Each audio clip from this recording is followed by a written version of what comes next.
দুপুরবেলা হঠাৎ করে ছোটো কাকির ফোন আসে, আজকে বোনের বার্থডে, তাই আজকে বিকেলে নাকি যেতে হবে। বোনের বার্থডে সেটা আগে থেকেই জানতাম, বোনকে উইশও করেছি, বাট বার্থডের জন্য যে কাকিমা ইনভাইট করবে সেটা একদম জানা ছিল না, তাই গিফটও কোনো কিনে আমি রাখিনি।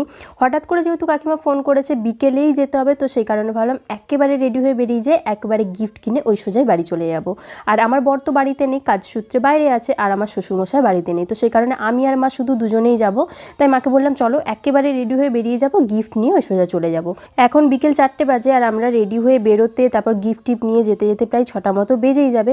আর যদি গিফট টিপ কিনে আবার ফিরে আসি, আবার রেডি হয়ে যাই, তাহলে অনেকটা দেরি হয়ে যাবে। তো সেই কারণে একেবারে গিফট নিয়ে সোজা বাড়ি চলে যাব, তাই একেবারেই রেডি হয়ে নিচ্ছি।